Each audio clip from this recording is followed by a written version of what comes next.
Hey there, financial freedom seekers. Welcome back to Capital Course. I'm excited to dive into a topic that I'm incredibly passionate about, credit cards and the mountain of myths surrounding them.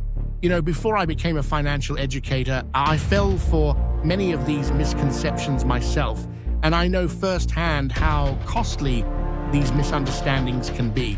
Here's something that might shock you. According to recent studies, over 72% of Americans own at least one credit card, but nearly half of them believe in myths that could be damaging their financial health. I remember when I first started using credit cards, I was convinced that carrying a balance would help my credit score. That misconception cost me hundreds in unnecessary interest payments.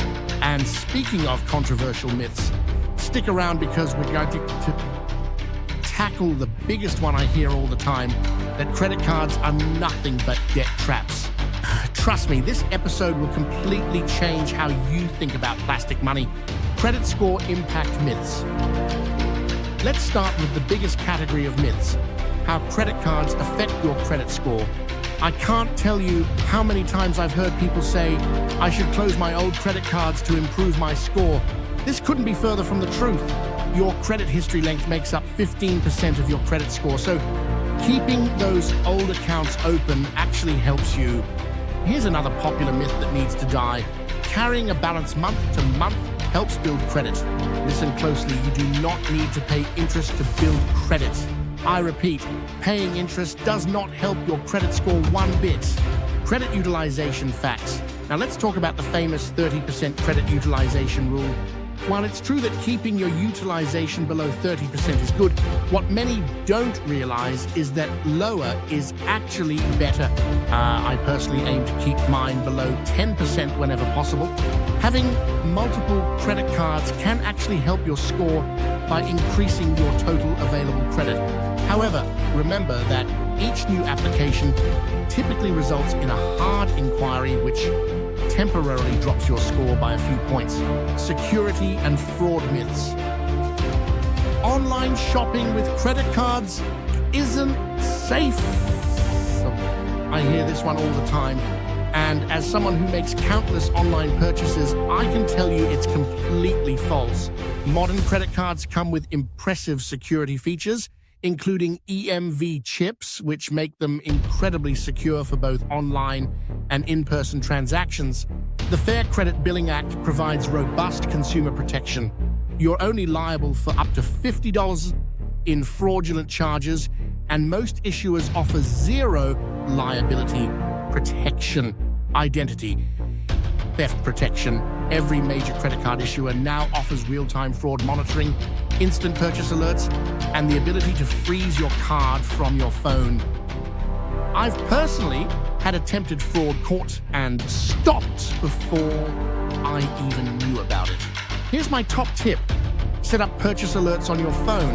I get a notification for every single transaction over $16, which means I know instantly if someone tries to use my card fraudulently. Interest and fees myths. Let's tackle the confusion around grace periods and interest charges. Many people think interest starts accruing immediately on purchases. Not true. Most cards offer a grace period of at least 21 days, during which you can pay your balance in full and avoid any interest charges. Payment strategies. Speaking of payments, let's talk about payment timing. You don't need to wait for your statement to make payments. I actually make multiple payments throughout the month to keep my utilization low. This strategy, sometimes called credit card surfing, can help boost your credit score. Balance transfers can be a powerful tool when used correctly. I've helped numerous viewers save thousands by strategically using 0% balance transfer offers to pay off high-interest debt. Rewards and benefits myths.